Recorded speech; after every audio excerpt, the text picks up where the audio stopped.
Hello and welcome to Rediscovering Childhood, a podcast that brings you lots of practical information to help you become a more conscious parent. This podcast is brought to you by Discovery Playtime, an Irish business that provides high-quality educational and sensory toys to help your children develop skills through play. Visit discoveryplaytime.ie or download the app to get inspired.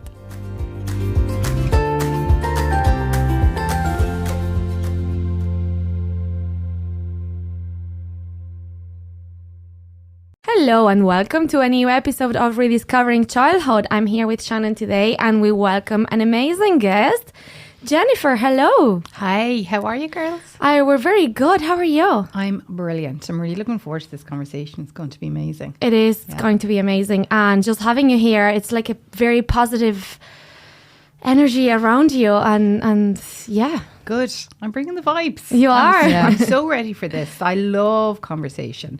I think it's magic. And I think when we share our words, we give permission to others to do the same. So this is just so aligned with my core value. So I love it. Yeah. I like that.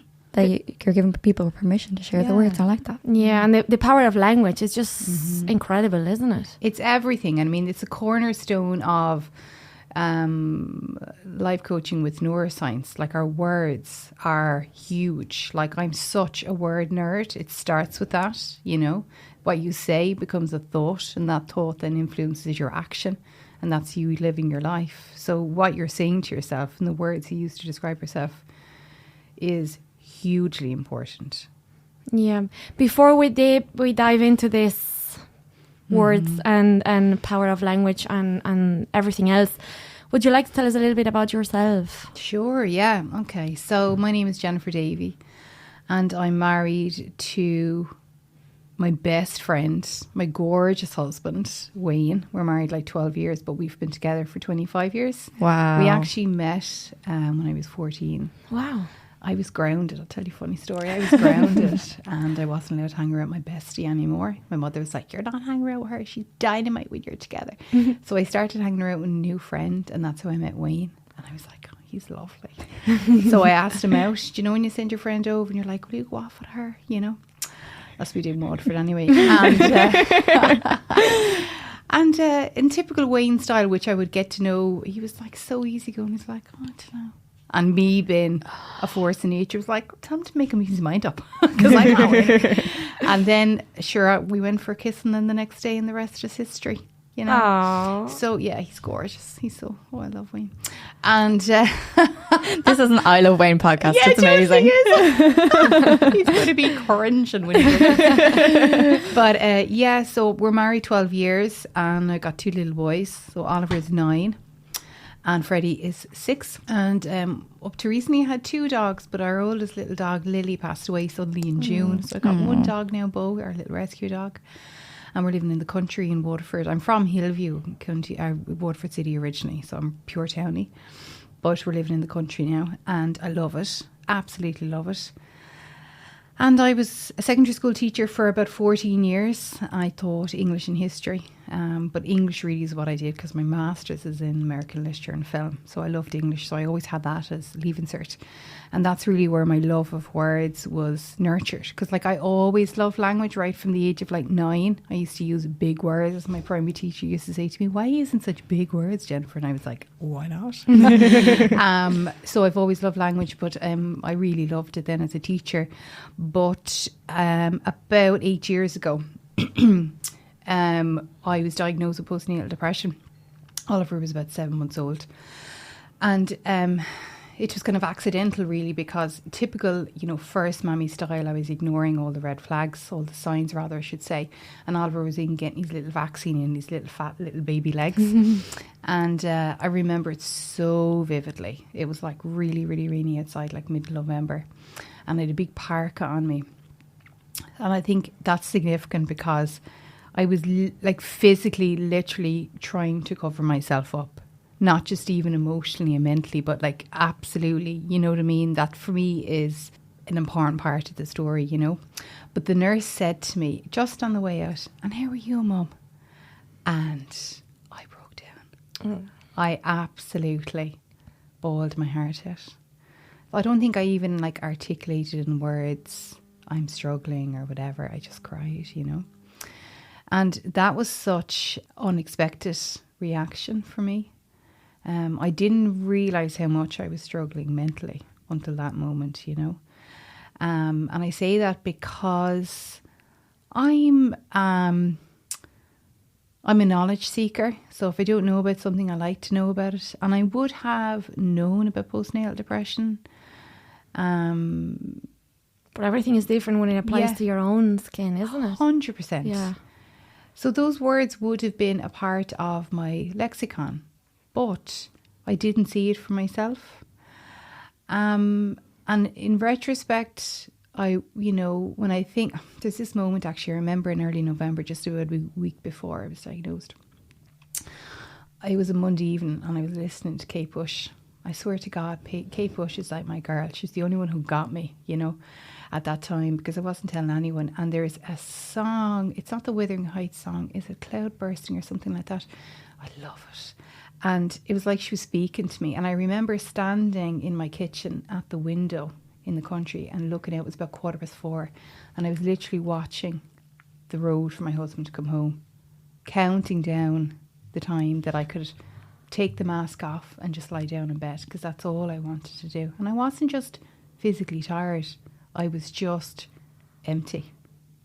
I was a shadow of myself. And I remember batch cooking for Oliver. You know, when you start weaning him on, I was peeling the carrots and the celery. Now, I probably hadn't fed myself that day because I had no appetite, I had no will. I probably hadn't brushed my teeth, and I was only dressed because I probably had an appointment. Otherwise, I would have been still in my pyjamas. All of these things are important to acknowledge, because these are the little signs that something's not right. Because when I remember that time, that's the memory, and I don't recognise that person. Do you know what I mean? That was 8 years ago. I know it was me, but I can feel it in my throat track now, this kind of lump, you know, that girl wasn't using her voice. She wasn't saying, I'm really struggling. And I'm not just like the normal new mammy struggling, you know, like I'm not just tired. I'm actually joyless. I'm numb.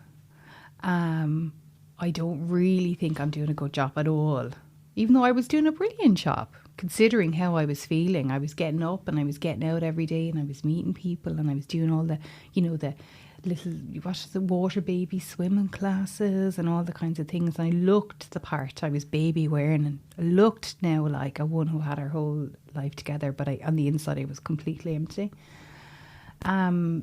I'm really going on now with this story, but your question was, tell me a bit about me. I've only just started. How do you think you get to that point anyway? How do you get to that point where to get the depression, really? Like, what is in the body that makes you get there? Okay. I never had depression before I became a mother. I think I would have had anxiety for sure when I look back on it now and knowing what I know. I definitely think there was anxiety going on there for sure.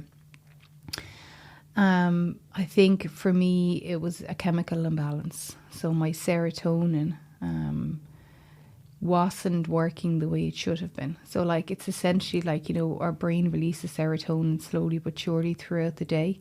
But for me, it was kind of like... And what does that do? Does that keep you balanced? Yeah, that keeps... So serotonin is basically what makes you feel happy, makes you feel content.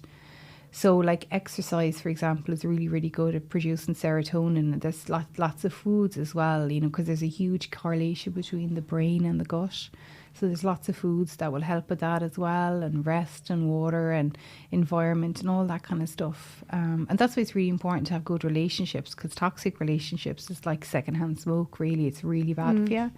And triggers adrenaline rather than serotonin. But for me, my serotonin was been like fired out in the morning and then there was none left. Okay. So when I went on antidepressants, it was like it made my serotonin sustainable. So it kind of stretched it out and made sure that it was only sending out what it needed. That's how it was for me, and that's my understanding of it. But depression is, I mean, there's different forms of depression. For me, it was very much like clinical is what it would have been called years ago, or manic depression.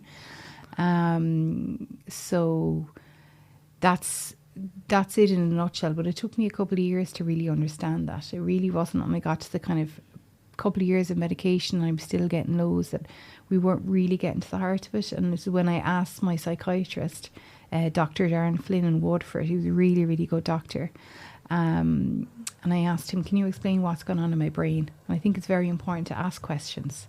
Like, what is going on in my brain that I need a mood stabiliser and an antidepressant? And it's not that I was fighting the medication. I was happy, to be honest. I would have done anything to feel better, you know. But I wanted to understand what was going on in my body as well. Like, I like to know what's happening. Just in general, anyway, I like to know. I like to ask questions. So I think it's really, really important to ask questions if you're a new mom. So for me, I knew what depression was, but I couldn't see it in me. I couldn't kind of connect the dots. And I think there's, you know, perhaps there is an unwillingness to see it as well, because when I was diagnosed with it, I definitely felt shame, there's no doubt, which was surprising. I mean, I didn't think I would feel that way, you know, but I definitely remember thinking like, what's wrong with me that I'm feeling this way? I've got a new baby and he's healthy and a lovely husband and we had bought our first home and everything was good. I had everything, you know what I mean? Good job and all that kind of stuff. The social pressure that you should be happy. And then makes you feel even worse because you feel guilty because you're not. Absolutely. Yeah. And I was on maternity leave and everyone's saying, you know, they'd say to you, oh, enjoy this time, like it's so precious. And that's just like an added pressure. Like, I should be okay. I should be feeling this way. But I mean, that's like gaslighting your own feelings and your own experience of motherhood, because it's a complete and utter change. Like, nobody talks about how your life changes after you have a baby. Like, there's this very much this societal perception that, you know, that you bounce back. But I actually completely disagree with that. Like, you don't bounce back in the sense that you're not going back to who you were. You're never going to be the same person again. So stop chasing something that's not going to happen. And it's also really unrealistic. Like, I wouldn't like to go back to who I was in my 20s. No way. I wouldn't even go out for a drink with her. Like, do you know what I mean? Like, so why would you go back? Why would you go back that? And I think that's why I have such an ick around the 6-week checkup, right? Because there's this whole notion of like, oh, the 6-week checkup and, you know, your body is back, which is preposterous. Like, your body's back to the way it was after 6 weeks. And, you know, you can go back to talking about contraception again, because obviously you want to have sex with your partner and all that. And, you know, but like, no, those things are not important at that stage. No. You know, like, some people are still physically healing after 6 weeks. Like, it's no time. And I think the whole 6-week checkup really kind of antagonises, or really, you know, it kind of adds fuel to that notion that you should be yourself again after 6 weeks, which is ridiculous. Absolutely ridiculous. Yeah. So it's like these external expectations, you almost internalize them then, and you're holding yourself to a standard that just doesn't exist anymore. Absolutely. It's just down to expectations. You know, how do we build our identity? Oh gosh, okay. Because I think that's related to that. If we have a very strong identity, that's who I am, this is what I need. I have strong confidence, it's all connected, as you know. So how do we build that identity? Because if we let go of that identity, and when we become a mom, we have a whole new identity. We're in shock for so long. We don't know who we are, what way we're supposed to act, what clothes should we wear. Am I wearing mom clothes? Am I getting a mom's haircut? Am I wearing mom's drinks? I drink gin tonic now. You know, like, what am I supposed to do? What do people expect from me now? If I'm breastfeeding, it's good, but it's bad because they cry, and they cry because it's my fault because I'm breastfeeding. But if I'm formula feeding, it's also bad. But if I'm taking them for a walk, it's too cold, so it's bad. But if I keep them at home, it's also bad because I'm not taking them outside. What am I supposed to do? Absolutely. So how do we build our identity? I think, like with anything that we do for ourselves, it's making that conscious decision that I'm going to invest in myself. I'm going to give myself time every week to work with somebody in whatever shape or form. I'm going to really breathe life into the belief that I am worth spending my money on, that this is going to be a process that's going to be bendy and unexpected and full of surprises, and I'm going to let go of any notion that I need to have an end goal in place.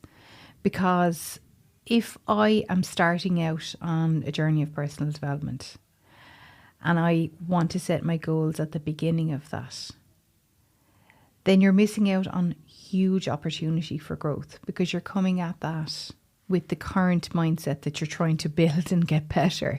So you're going to be very narrow in your vision. But if you can just let go and understand that I'm open to what's going to happen here and what I'm going to learn about myself, your goals will become much more expansive, and you're going to be coming at it from a growth mindset where you're every day waking up choosing you. Not to be cheesy here, but you really need to choose you every single day and give yourself the permission to have different days and to understand that you can change your mind about things, and you can feel differently about things when you start them, and that it's okay for things to work out differently, that it's not a failure, it just went differently, and there's learning in that, So it starts with a choice. But I think when we are discovering our identity, whether it's postpartum or otherwise, or midlife, or maybe if you're started perimenopause or menopause, and your body is changing and your priorities are changing and your tolerance level is changing, and you realise I've been actually putting up with a lot of rubbish from this relationship or that relationship, and I'm actually done with that.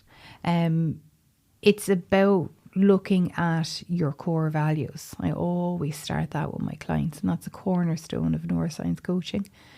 What are your core values?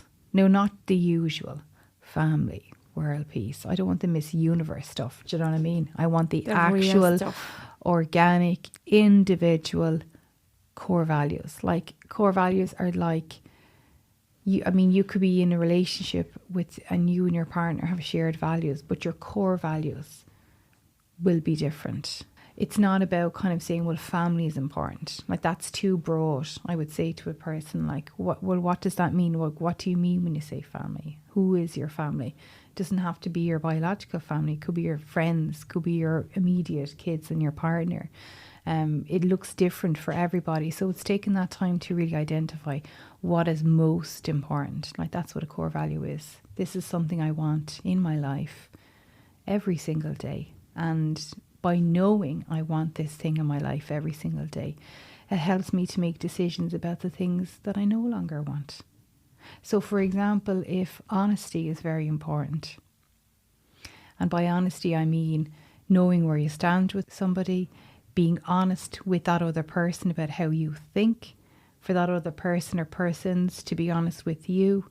If you were part of a friend group, or if you're in a job or in a management setting, and you're continuously being triggered because, well, initially you don't know why you're being triggered, but then when you do that work on yourself and you discover that honesty is really important for you, and then you understand that I think that's why I'm being triggered by that person or that work setting, because honesty is really not valued there. So I'm being triggered by the lack of it, and I don't like it, and I want to make a change. And it helps you to be confident to make that change when you know what your core values are. So if I know honesty is key for me and very, very important, putting myself in a situation regularly where honesty is not valued is not going to be good for me. Is that what creates toxic relationships? In what sense? When the core values are not matching? No, I wouldn't say that. No, I think, when core values are matching, it really helps you to find your tribe, you know what I mean? And it really helps you to see, sometimes you meet someone, you're like, I just want that person in my life. Like, I just like to be around them. But because I know what my core values are, it really helps me to kind of find my friends, and also to kind of know when I just don't connect with someone. Because before I would have made that mean something about me. Do you know what I mean? I would have made like, oh, I'm not cool enough, or I'm not interesting enough, or I'm not trendy enough, or I'm not lovable enough, which is total and utter bullshit. Do you know what I mean? Whereas now I know they're just not my people, because they kind of have a different agenda or a different set of values, and that's grand. But it comes down to confidence as well. If your self-esteem is very low, your confidence is very low, and you try so hard to have friends, like whatever it takes, but then you don't share those values. But it's like, it's okay, at least I have friends, I'm lovable, they like me, you know, our air quotation. That's when things get bad. Yeah, I think you're asking a minute ago about the toxic people, right? Toxic relationships, if you're in a toxic relationship, that's nothing got to do with you, anything you've done wrong. It's not your fault. You didn't ask for it. You didn't gravitate towards it. It's not a failing on your part. It doesn't mean, I can't spot, an unpleasant person. It's not that at all. Toxic people have a really, really good way of luring us in, and they often will they call it data gathering, where they will get to know us and ask us lots of questions, and then they know the kind of what we're into, and it helps them to, I like that too, and we can connect in that kind of a way, empathise, and all lots of love bombing, you're great, I'd be lost without you, and all that kind of nonsense, right? And then they really show their true colours slowly but surely. So it's not really anything to do with core values or a fact that you haven't articulated that clearly enough at all. It's separate to that, really, I would say, you know. But you were talking a moment ago about confidence and self-esteem. They're two very different things, I think, as well.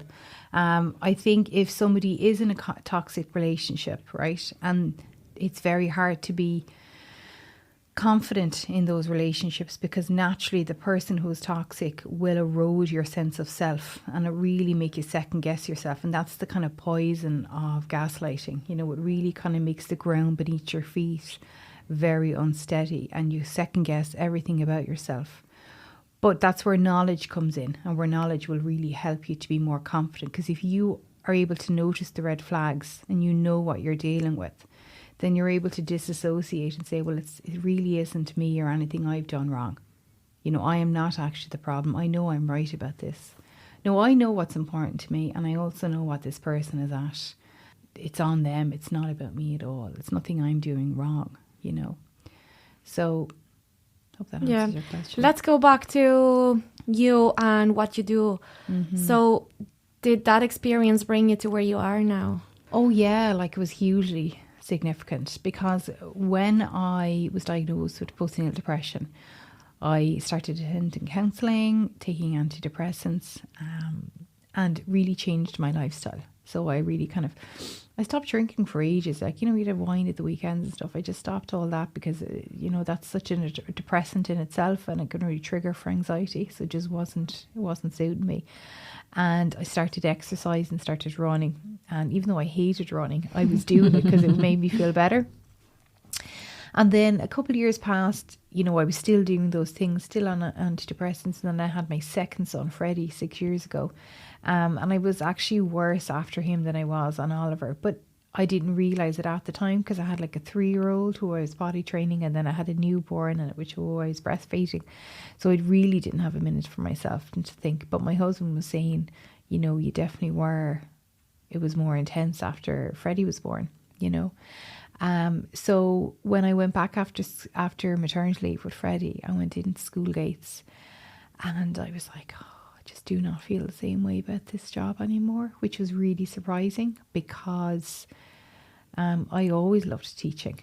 Now, I knew I wouldn't teach forever, but I didn't expect it to happen that fast. You know, I was like 6 years ago, I'm 39, 34 when that happened, which was really, you know, surprising. I was like, whoa, didn't expect that to happen.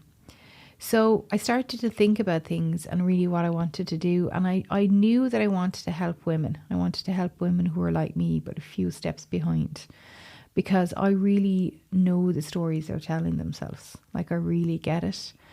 And I think that's what makes me so effective as a coach, because I've been there. So everything I am coaching and mentoring with is a combination of lived experience, lessons learned, and then the training of, you know, neuroscience coaching. So my friend actually said to me one day, "You'd be a great life coach." And I was like, "What's a life coach?" And then I started researching, and I found Positive Success Group, who were based in Dublin, and I did my training with them for 10 months in 2020. And it was absolutely transformative. Even if I hadn't have, gone on coaching and professionally coaching, it would have completely changed my life, because it really helped me to understand how the brain works, and the chemical imbalances and the different chemicals like dopamine and adrenaline and serotonin, and how to navigate those bends and those bumps, and understanding my self-talk and the power of self-talk. And really, I think the biggest thing was the self-limiting beliefs, and how we are going around with these set of beliefs about ourselves, but we've actually never sat down and challenged them at all. We've inherited them, whether it be generational trauma or just from your own lived experience as a little person in primary school, and observing how people speak about things, and how, not even directly at you, but just observing things like women do this and women do that kind of thing. And then also kind of, being taught directly as well, being told, be quiet, don't ask so many questions. Oh, you're too much, you're too so dramatic. Bossy, Yeah, so that was really, really transformative. So at the end of 2020, I started coaching professionally with women one-to-one while I was still teaching. And I took a career break the following year and just said, right, feck it, let's go for it now. I can't do both, and I definitely want to do the coaching. So I just took a career break. That was over 2.5 years ago, when I actually resigned from that job in January, because I thought, what's the point holding on to it? I'm never going backwards, it's always forwards. And I really am so passionate about helping women and supporting women, because we are amazing, but we don't give ourselves enough credit. And we stand in our way so much. We're brilliant at making excuses as to why we're not doing something.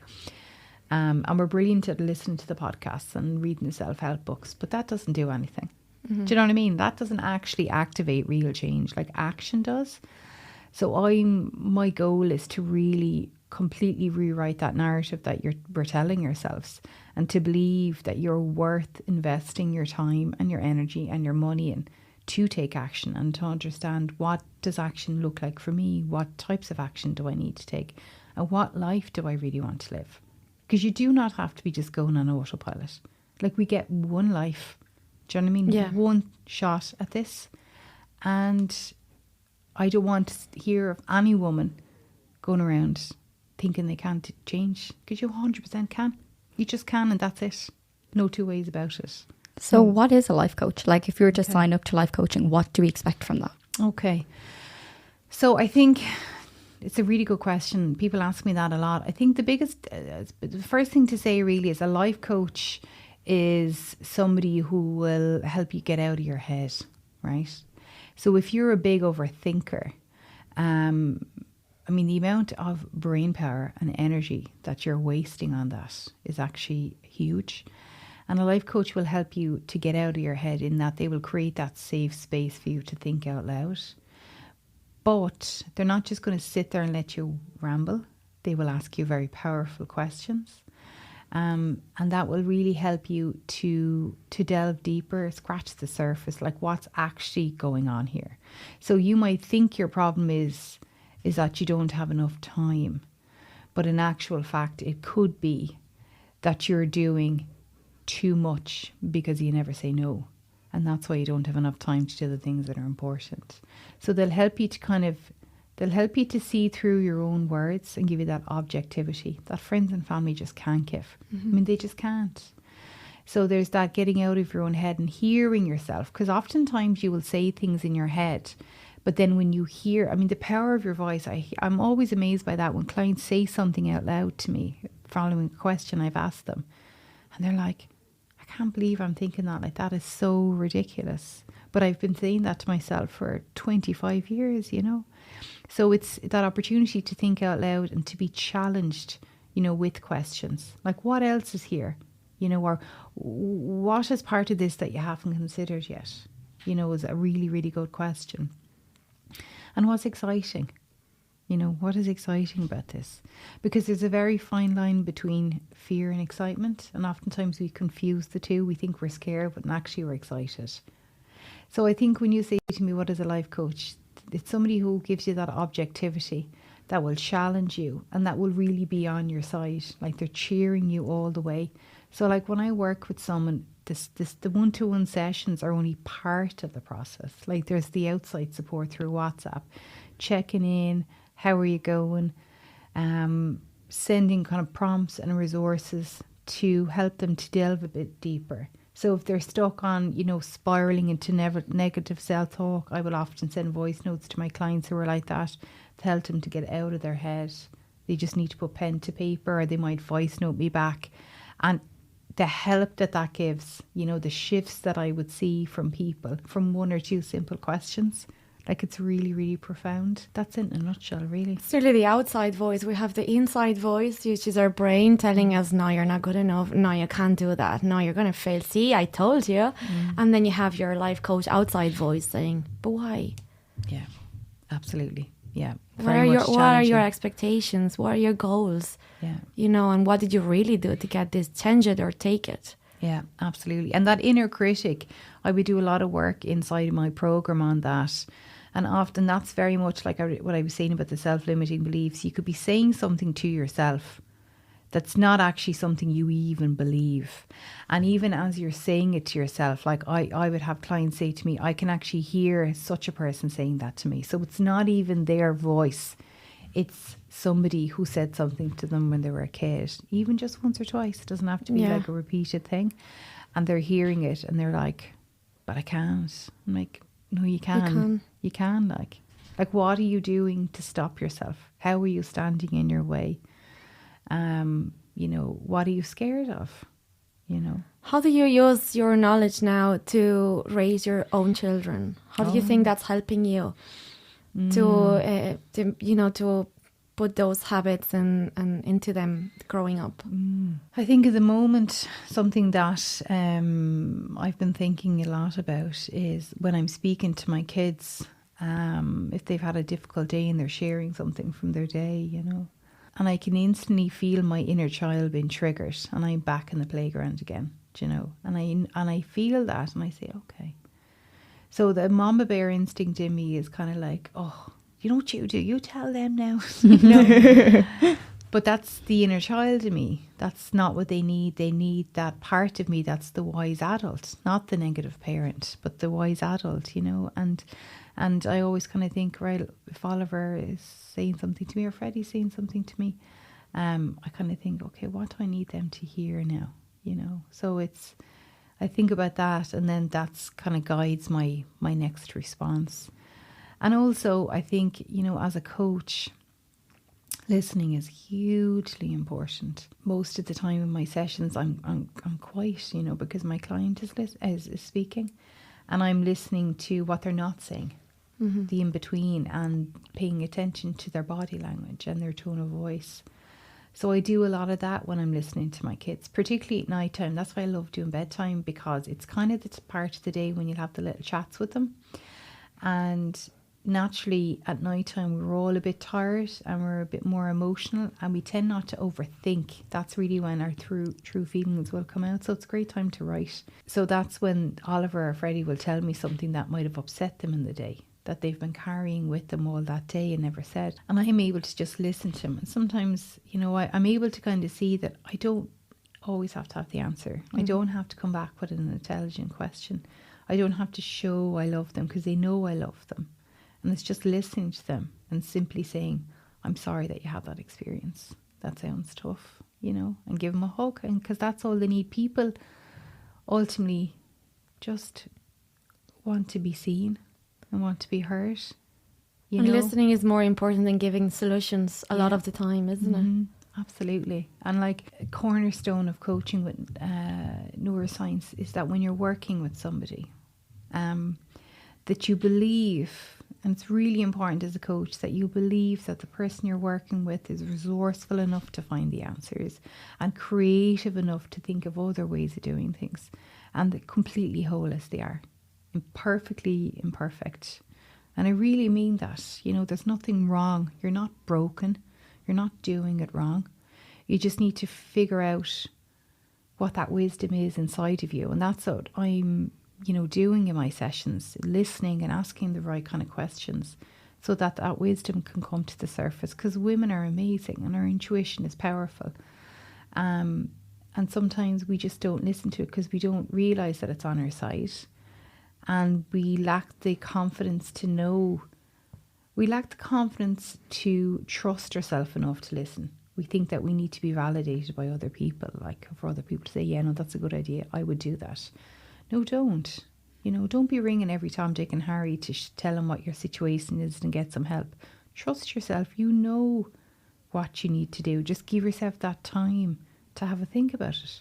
I find myself doing that a lot. If I have like a problem and I want somebody, but I want someone to tell me what I want to do and what my solution is. And when they don't tell me my solution, I'm like, no, I don't like it. Then I'll go with somebody else. You know already. Yeah. And I'm waiting for somebody to tell me what to do, even though in here I know exactly what I want to hear and they don't say it. I'm like, oh, next person. Yeah. Those self-beliefs, as you mentioned, come from childhood most of the time. Like I remember perfectly why I always thought that I wasn't good enough, because my dad always said, oh, you got 9 out of 10. Why only 9? Why only 8?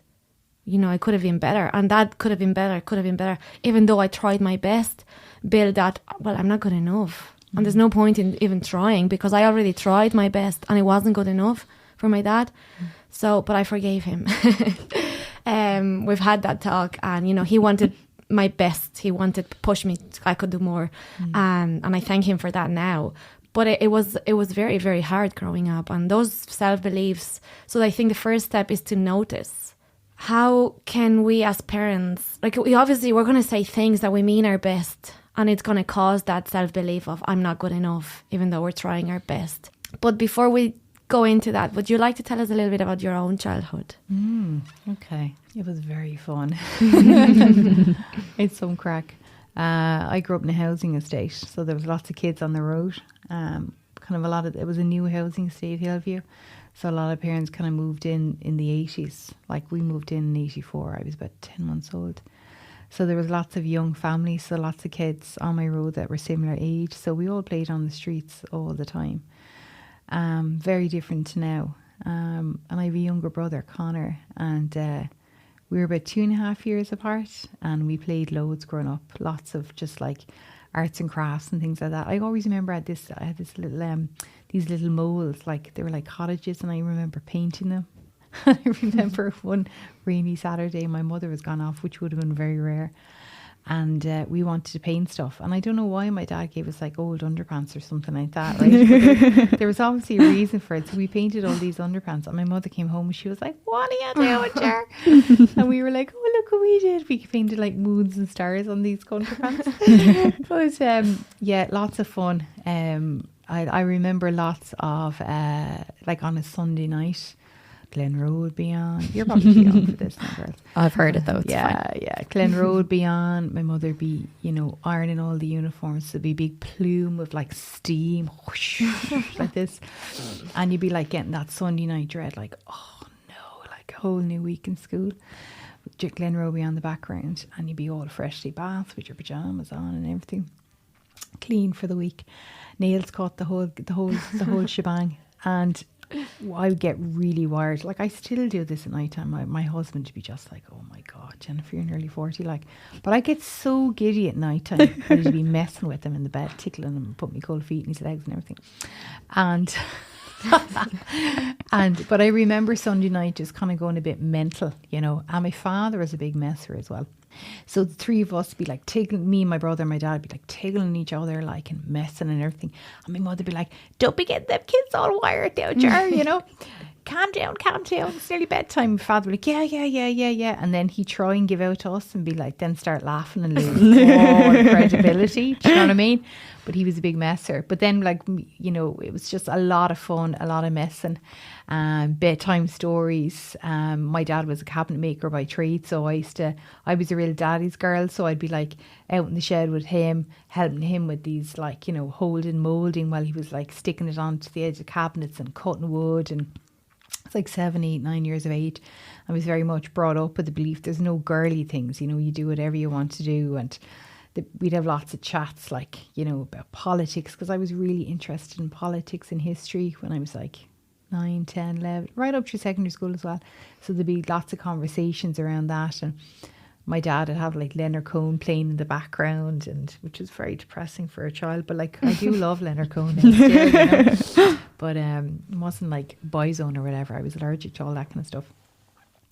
But yeah, a lot of fun, a lot of conversation, and yeah, good, like really, really good times. So I can see clearly how that then you became a history and English teacher, and then the coaching women to empower those possibilities. Yeah, absolutely. Yeah. Equality. We talk a lot about equality and we're all the same. We're not. No. We need to kind of just cop on with that as well. Yeah, we're not all the same. And we should learn more from each other, I think. And appreciate more the strengths that we all have.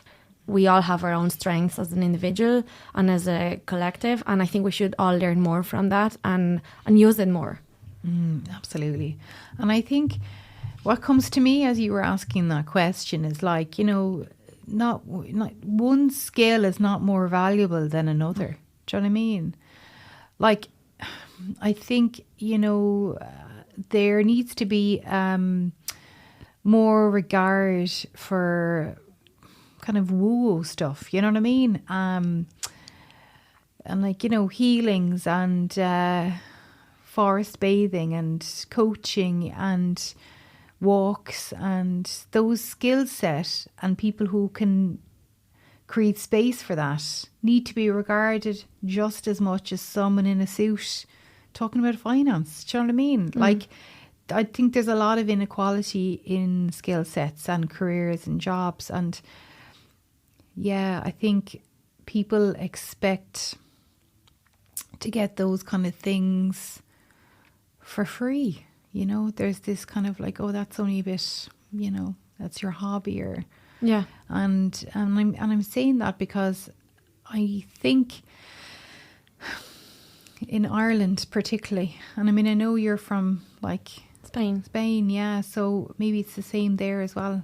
But like certainly I find that women are in general seem to be very slow to spend money on the invisible things.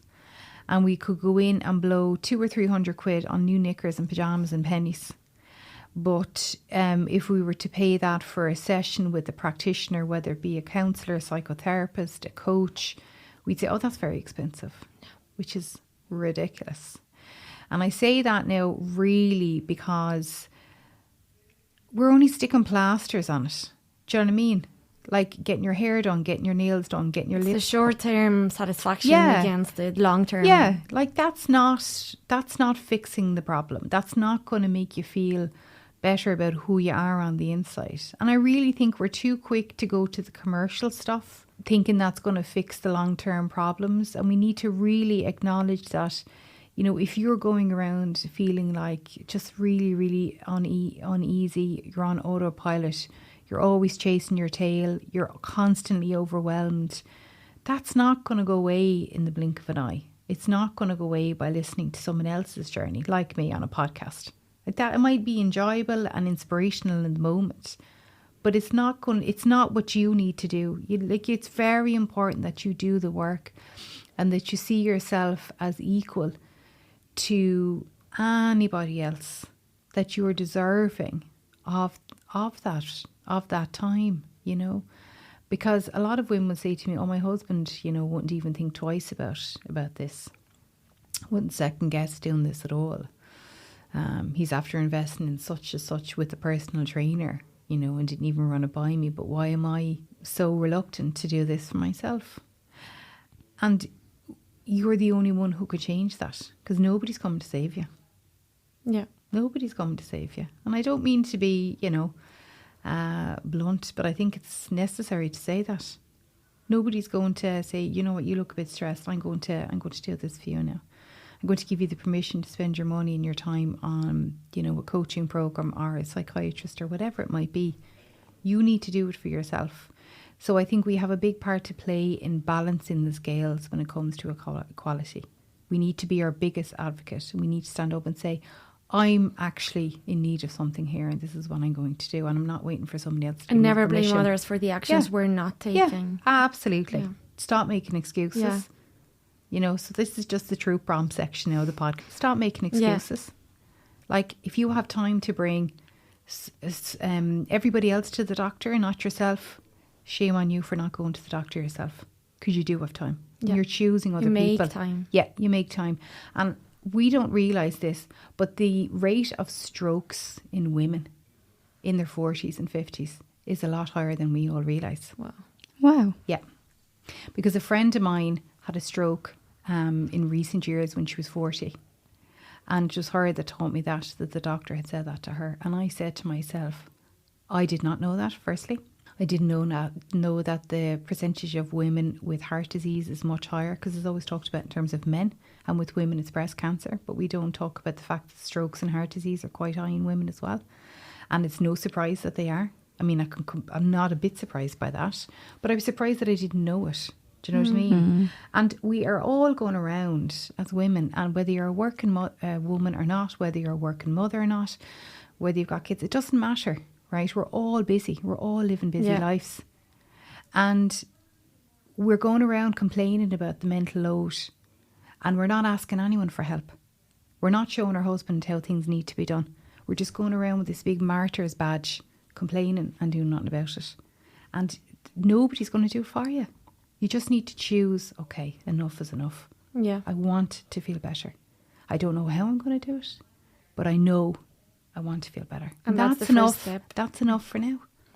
So if someone were to be at that point now and they're like, I need help, where can we send them? How can we support those women that are like almost running around like headless chickens being like, I need something, but I don't know where to go. I don't know what to do. Okay.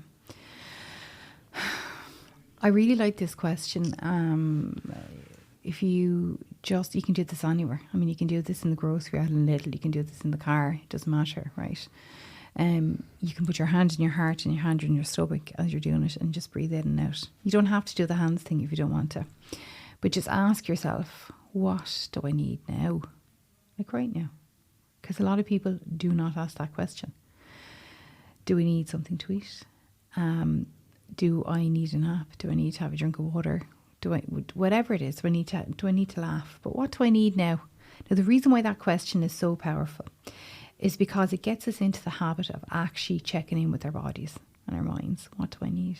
And it also gets us into that kind of habit of bringing awareness to ourselves and our needs on a regular basis. Because that action in itself of asking yourself that question is something that a lot of women who come to me never ever do. Like, never do. So starting with that, and then listening to what the answers are, because your intuition will whisper to you, and then it'll shout a bit louder, and then it'll give you headaches and stomach problems, and it'll get louder and louder and louder, you know. So it won't go away.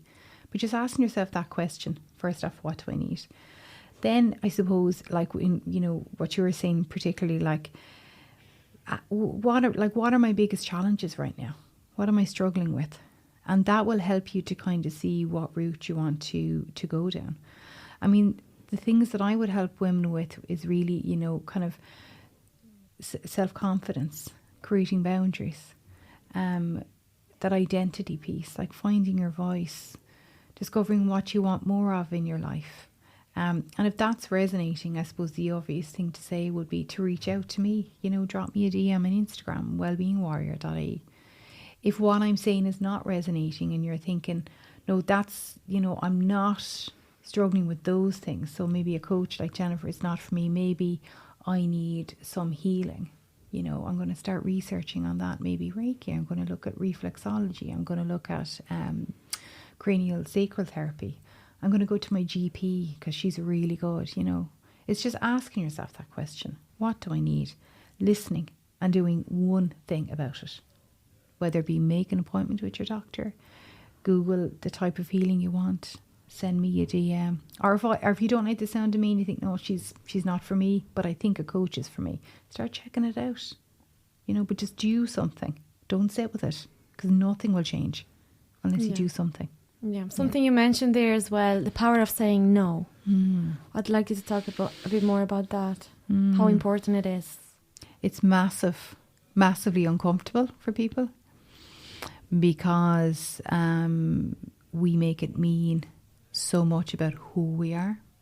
So it's like, If I say no, then I'm an unkind person. If I say no, I'm being the awkward daughter-in-law. If I say no, it's going to make people look at me for a bit longer. Oh, she's saying no, Yeah. I don't want attention. I want to be invisible, because if I'm invisible, I'm safe. So it can mean lots of things. So when you say I'd like you to talk about that, I want to start with that point. I want people to think about that. What does that word mean for me? What would I make that mean about me? It might scare the absolute shit out of you, because it's the complete antithesis of who you are. Because who you are is the fixer. Who you are is the person who's always available, who never has an opinion about anything. I don't mind where we go out. Sure, I don't mind. Sure, I don't have an opinion about food. What do you want? What you want is more important. That's who you might be, right? So the word no is not just 2 letters. It's a complete and utter personality makeover. Do you know what I mean? And that's not scary, right? So it's about, bringing awareness to that. What am I making it mean? Acknowledge that. Put pen to paper and write freely for a couple of moments. Jot it down, just say, and then read it back to yourself. Read it out loud. And I bet when you read it out loud, you'll realise, my God, I am bringing a huge amount of baggage to that word. And really, do I want that to be the case? Do I actually think it means all those things? Or is it something simpler than that? Is it just a word? It's just a word that doesn't mean all those negative things. So that's the second thing I would say about it. And I think finally to say, if you are somebody who is the fixer, you were the last one at the table, even though you've been the one cooking the dinner all day, and by the time you sit down, your dinner's cold. If you're the one who cancels your own plans, never goes out with your friends, just in case your kids might need you for something. They're just a few examples. But if you're that person, just ask yourself, if I was to start saying no, even once a week, what would the benefit be? What might that give me? It might give me a little bit more time. It might give me some headspace. It might be uncomfortable, and I kind of want to feel a bit more uncomfortable because I want to change. So I want to step into this whole, change and comfortableness. I want to step into that a little bit, whatever it might be. But just ask yourself, what would the benefit of saying no be? What would it give me? And explore that and kind of think about that when you're on your walk. How do I feel about that? Is that exciting? What's possible here? What's really, really possible here? And you'll start to realise that when you start saying no, you'll lose about a stone in weight mentally because you'll be so much lighter. You'll realise how much you are carrying and how ridiculous, because nobody asked you, nobody needs you to carry it, somebody else will do it. You are not the answer to everything. You don't have to be the answer to everything. Just because you can't do everything doesn't mean you should. You know what I mean? And this is the biggest problem. Because women are amazing. Like, we don't actually really need men. I think it really feels like a failure, isn't it? When you say no, I failed, I can't do it. Doesn't mean that. It's not that you can't, it's that you choose not to. Mm-hmm. Just mean, like, I could do everything. But why would I? Just mean, like, I could be tearing home now today, right, to pick the boys up. Why would I do that when I can just say to Wayne, sort it out? I'm going to go off shopping after this. Do you know what I mean? That's my choice. Yeah. No, I'm not picking the boys up. Let someone else do it. I'm staying up around Nice for a goose gander. Do you know what I mean? I love how freely you're saying that as well. Oh, like, there's nothing on you whatsoever. You either say guilt-free or don't say it. No, I have to say, no, girls, I could be lying flat on my back now and saying this. I feel so relaxed right now. Like, I just, to my core, I just believe this so much. Like, I feel so packed, because I know I went off on a bit of a rant there a minute ago about getting out of your way, right? But I really mean it. Like, I really mean it. And the thing about me, right, this is where I get really straight with my clients. Like, I had to call my clients on their bullshit now a few times in the last 2 weeks. Do you know? And that, like, well, what have you done in the last week? And they're like, nothing. I'm like, okay, well, you've done nothing. So what's that about? Do you know what I mean? Like, you want to change. So what's standing in your way here? And we got to the root of it, and it made total sense. But without me being there, challenging her, she would have been in her head making things out to be great, but actually still living the same life. Yeah. So that's the objectivity. That's the difference of trying to do things on your own and actually working with someone. For them to say, hang on a second, is that really the case? You know, because we'll always win the arguments when we're in our own head. Do you know what I mean? You'll always come out on top, like. But that mightn't be the reality of it at all, you know. So it's very, very important to stand back and see something, you know, for what it is. And I think that's what's great about the whole no thing, right? Because when I say no to stuff, I give myself choice in the day. And I can choose how I want to shape my day.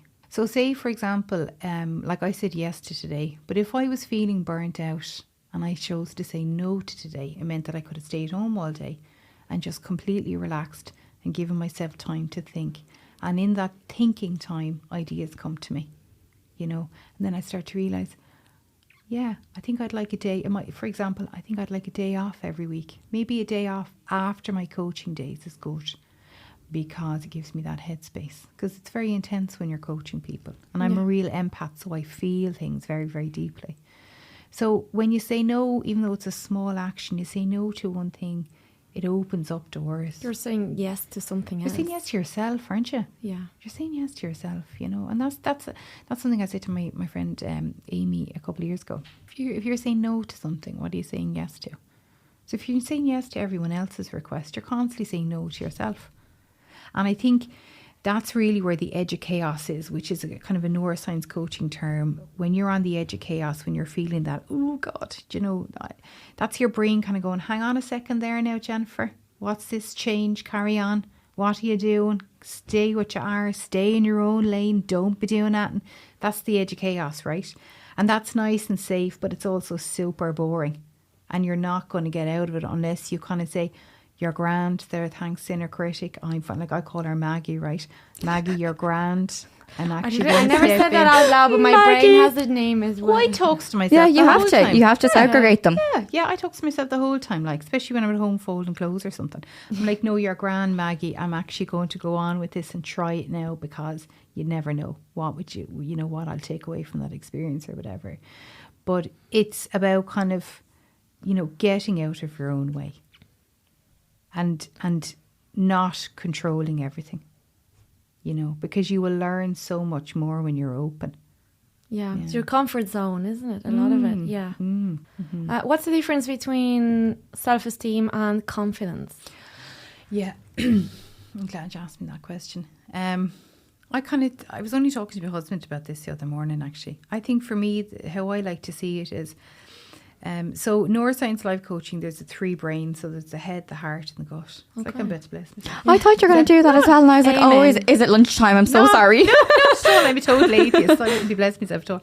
But head, heart and gut, right? So your head is like your emotional intelligence. So that's your logic and your problem solving, you know. And your heart and your gut are the more the kind of the reflective, the feelings, the overthinking, right? So self-confidence, I always feel, is like in your head, it's that logic. Like, you know you're good enough. You know you're knowledgeable. And the self-esteem is like the heart and the gut. But you don't actually believe it. You know you are, but you don't believe it. Do you know what I mean? Like if somebody challenged you on it, you'd crumble.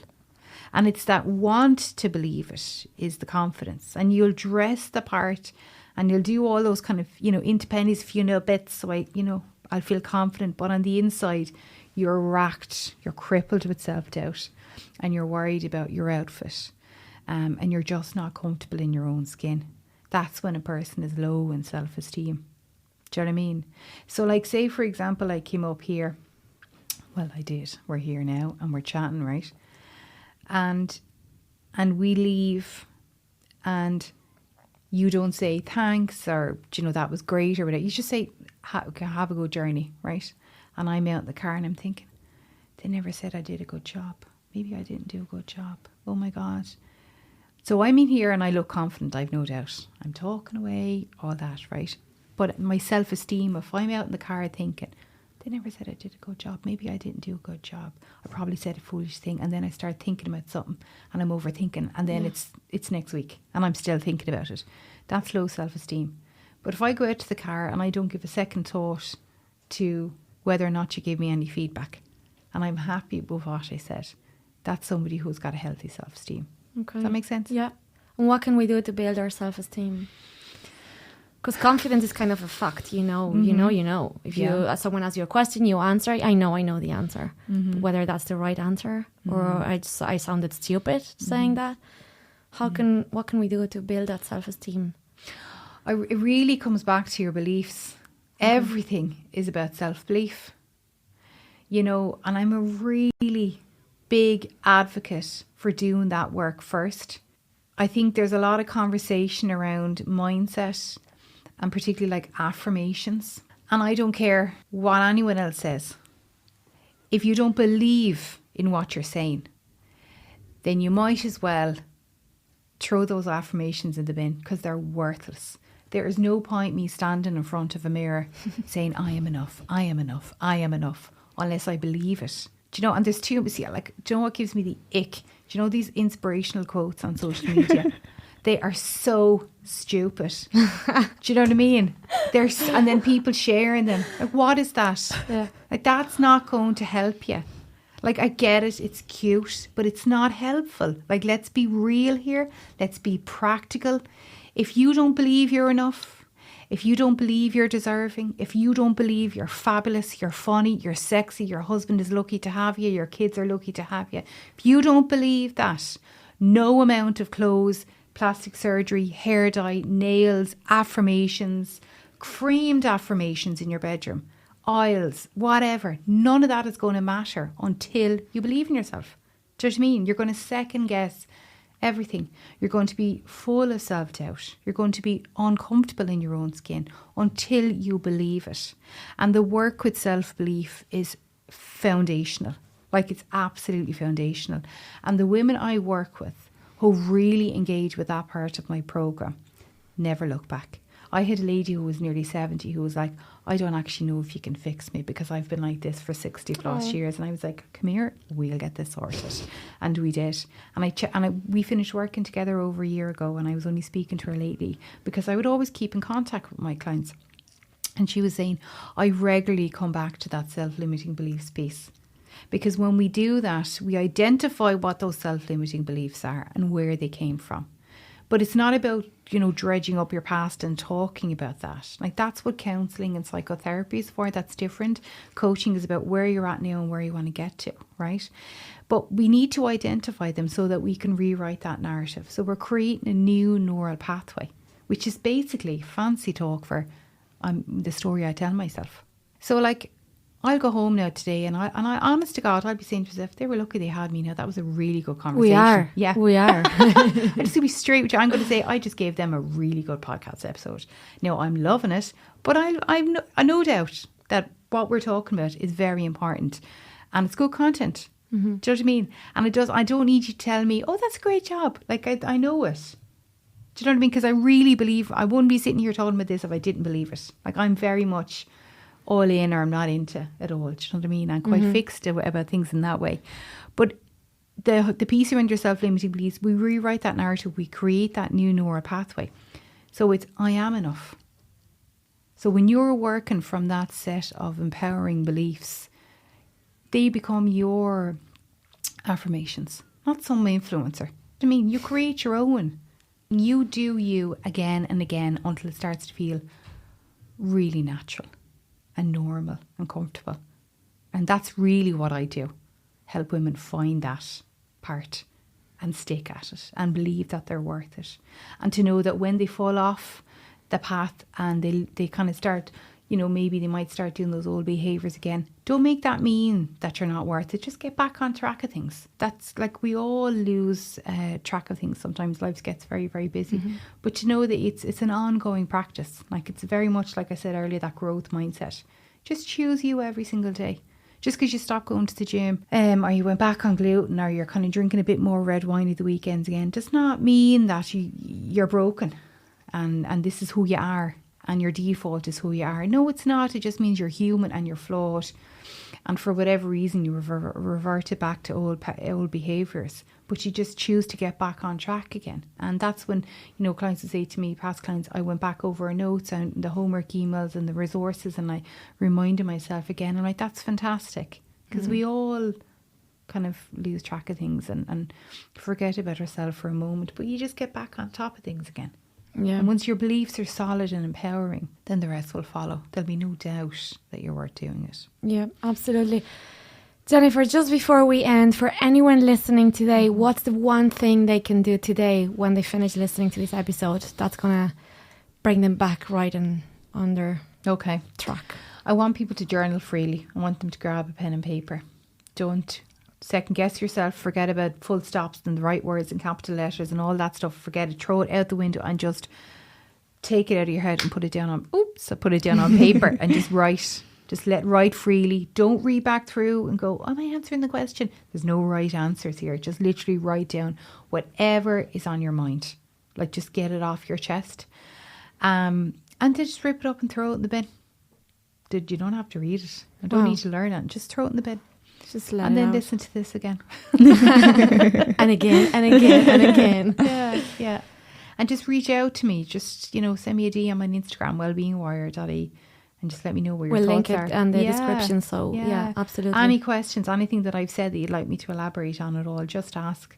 Because conversation is really, really important, and sharing your thoughts is really, really important. And really, I'm no different to anybody else listening to this. I'm just a couple of steps ahead on the road, that's all. And thanks very much for having me. Thank you. Thank you for being here. And I am going to go journaling right now. Do. And I actually was thinking about that today. Okay. Because I think it's the only way to get your things out of your head. And I think it's like when you try to explain something to someone, it's in your head. And it's so hard to understand it when you try to explain it to someone, and it doesn't even have to make sense for them. To them, it has to make sense to you. And when you try to get it out, that's when it makes sense, and that's when you notice, and that's when you can start making changes. Absolutely. And I love that what you said about, it doesn't have to make sense to anybody else. I say that a lot to people as well. It really does only have to make sense to you. And as well, you don't need to, when you're journaling, you don't need prompts. You don't need fancy journals with subheadings and sections. You just need paper and a pen and just write mid-sentence from what's going on in your head. And that's a Just start form of writing. self-care as well. Yeah. It's not getting your nails done or going to the hairdresser. It's journaling. It's as simple as that. And it doesn't have to be done in a certain way, and you don't have to buy the newest head plan or the newest this and have it, with a fancy candle on your locker and get into bed early and fresh sheets. Then I'll journal. You don't have to. So overwhelming. I'm already I can put off that for a good 20 minutes. Yeah. Amazing. Now you're after calling me out. I'm like, oh, damn, I can just do it now. You just pull the car in at the side of the road safely, obviously, and just type it in your notes in your phone. I mean, I've used the back of receipts sometimes and an eyeliner and just wrote something down just to get it out of my head. Don't be complicating things. Don't be complicating. And that's another way we get in our way, But that's again the excuses. Yeah. Oh, I can't do it because I don't have that really fancy notebook. I'm not going to write it on these. Just do it. Yeah. Just shut up about it and do it. Do You know what I mean? Do Just it. do it. Yeah. And get Just the do it. satisfaction rip at the end of it. Just rip it and throw it in the bin. Don't read it. Doesn't matter. Yeah. It's gone. Yeah. Gone. And then you can write it again if you want to make sense of it, if you want to take something from it. What can I learn from this situation? Then write it down a second time. Because then first draft is always going to be more emotional. And second draft is going to be more kind of logical. And let's find a solution here, Don't overthink it and just do it. Go do it. I'm going to end the episode now so you can go and do it. Thank you so much, Jennifer. Thank you so much. This is great. I need a nap after this conversation, girls. We're going to get lunch first. Had a great time. We'll get lunch. Yeah, definitely. Thank you. Take care. Bye. Thank you for listening to this episode. If you'd like to share your own story on our podcast, please get in touch through our social media. Don't forget to like, share and follow so you'll never miss out on upcoming episodes. See you next time!